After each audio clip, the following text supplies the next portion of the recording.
can I help you? Yes, well, the brown inhaler... People ring our helpline with a variety of fears about asthma. Some of those do touch on steroids. People are frightened, first of all, that the steroids they've been prescribed, or which their child has been prescribed, may be anabolic steroids and therefore may be similar to the performance-enhancing drugs that athletes use. And anabolic steroids are never used in the management of asthma. Really, I would say to anybody who was worrying about putting their child on a course of steroids, if they were worried about, for example, growth reduction, that children do not die from being a couple of inches shorter than their peers, but children do die from asthma. Somebody dies from asthma every 4 hours in this country, and 80% of those deaths are preventable. There's a lot of misinformation in the media about steroids being dangerous, but in fact, if people use them properly, they're not. The use of topical steroids in managing eczema is essential, and if they're used properly under manufacturer's instructions, and there's patient information sheets in every packet of steroids, and under doctor's instructions, then they're a vital part of treatment and enable patients to lead happy and fulfilled lives. You've suffered from rheumatoid arthritis for some time now, haven't you? Yeah, 4 years. And you've been on and off steroids during that time? Most of the time, yes, yeah. You told me earlier that you were quite poorly a month ago, is that right? Last month, yes, every joint seemed to hurt and ache, and he put me on back on steroids, increased the dosage, and it's great. First time I've seen my knuckles for months. Our patients with rheumatoid arthritis, lupus, they benefit from steroids. Obviously not all patients, but some selected patients with these conditions. Do you meet much resistance to the use of steroids? Very commonly, patients have perceptions of steroids which are, I think, erroneous. Often they think of it as anabolic steroids. Often they have heard about steroids causing severe side effects, so it's common.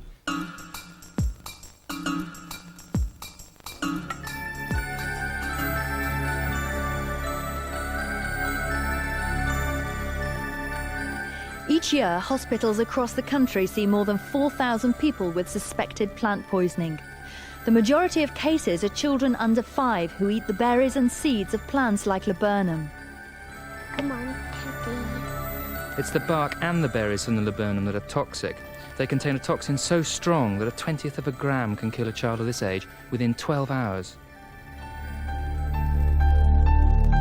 Many domestic weed killers and insecticides contain highly toxic pesticides, including paraquat, which has been banned or withdrawn from sale in other countries. If the instructions are followed carefully, they can be used safely. The danger arises when they are stored in old drinks containers within easy reach of children.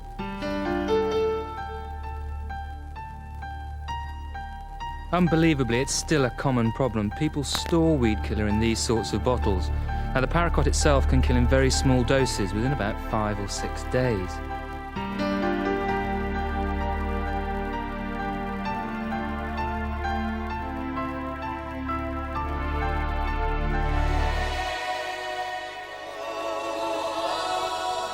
Alcohol is a highly toxic poison, and on balmy summer evenings when spirits are high, it can be a potential problem. Come on, Andy, go there. What? No, look, I've got some stuff. I want to stay for some No, first. I want to. Is it? Yeah. Oh, jeez, thanks a lot.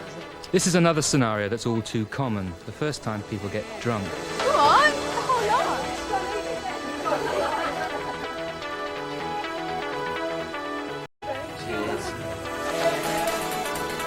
Go on, finish it. You okay? This case is very serious, and a simple act here could save this young lad's life. 3 all too common problems, but what can you do to help? Well, in the first 2, the treatment is exactly the same, and that basically is to seek urgent medical help.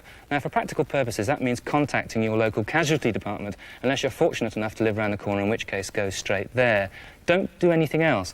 And when you do get to the casualty department, remember to take the berries, and the weed killer in this case, with you, so they can help identify the substances. Now, that's different from the third case. Here, your intervention can be life-saving, and it's very simple. The danger with any unconscious patient is that they choke on their own vomit, and that's particularly high in people who've been drinking. But by popping them into a simple position, the so-called recovery position, you can help prevent that. Now, by popping them on the side here, it stops the vomit going back into the lungs, and you just check that the airway's clear by lifting the chin, and check that the patient remains pink and breathing throughout. And somebody should stay with this patient until urgent medical help comes.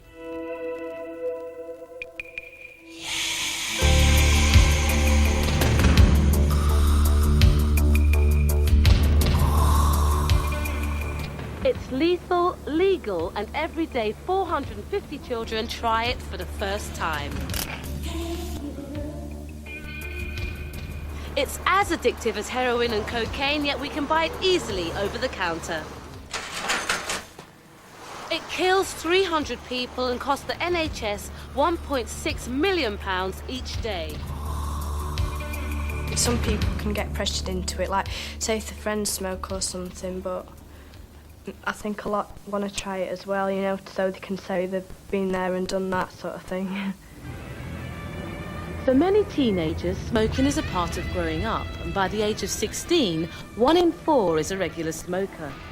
This issue was one area targeted in the government's white paper on the health of the nation. By the end of this year, they aim to reduce smoking by 33% amongst the under-16s. So far, the evidence suggests that this is a figure they are failing to meet. We surveyed a group of 13 to 15-year-olds at a school in Rotherham, South Yorkshire. We found that 3 out of 4 girls and 5 out of 7 boys had tried smoking.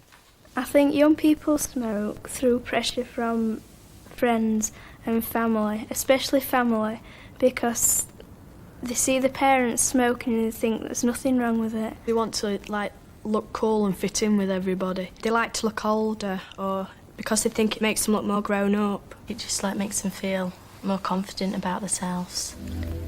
Current research suggests that out of 1,000 young smokers, about 1 will be murdered, 6 will be involved in fatal car crashes, but 250 will die from smoking-related diseases.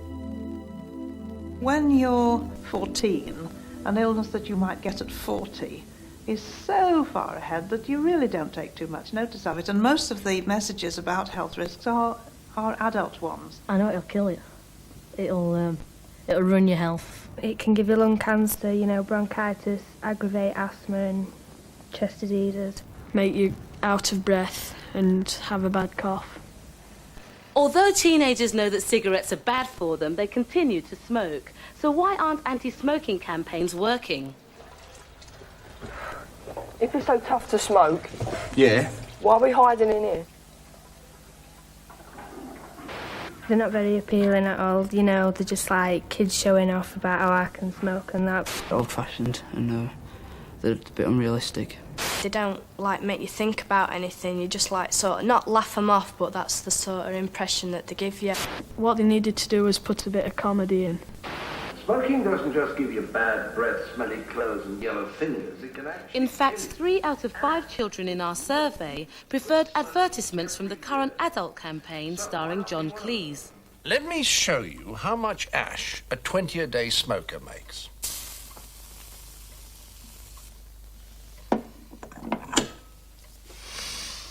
Of course, they're not all cremated. I mean, some of them are buried. Despite funding and supporting anti-smoking drives, the government receives £6.6 billion annually from tobacco sales. Once a £0.6 billion cost of treating smoking-related illnesses is met, they are left with a massive £6 billion profit. To date, Britain is one of only 3 European countries that does not support a Europe-wide ban on tobacco advertising. I'm amazed that they won't ban it, because it is, after all, tobacco is a lethal drug, and it seems strange that we should be advertising it. But it looks as though they don't think it's influential in children's taking up smoking, and at the same time, they're using advertising to hope it'll be influential in persuading children not to smoke. The challenge facing anti-smoking campaigners is to find new and effective ways of warning teenagers against the dangers of smoking. Step and tap. Back in Rotherham, the Health Promotion Unit have set up a youth project, High Energy, combining smoking education with dance exercise. The aim is to reduce teenage smoking amongst young people by offering them an alternative to smoking, which would put them in a better position to make a decision about whether they want to smoke or not. When I first started, I smoked, and as I got more advanced in the group, I found that I couldn't keep up, I was out of breath, and we did a lot of smoking issues, so that sort of made me stop. Well, it's made me much more aware of the facts about smoking, and it's confirmed my belief that it doesn't appeal to me. Yeah, but if they've got good friends are like going to say... We discuss issues related to smoking, like stress management and healthy eating, so they're looking at smoking in the context of their whole health. Smoked are the worst people for smoking around. They won't. It was very persuasive in its ways of making us want to stop. Their arguments appeal to us as young people, and I think that was really clever. I don't think there's anything other than me that can tell me to stop. As we heard earlier, some children believe that the advertising campaigns aimed at them are not sophisticated enough. So we asked our group of school children to make their own commercial aimed at them and their peer group. Let's go, Lindsay. Action. Hello, Tricky. I think we might have a video replay here. Super, Vic, let's do that. Oh, yes, we could be in for a smoking-related death. How exciting, Vic.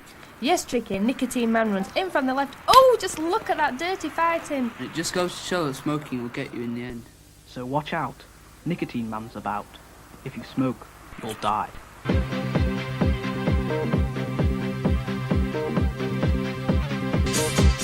Wildlife on One next tonight, diving in the Red Sea.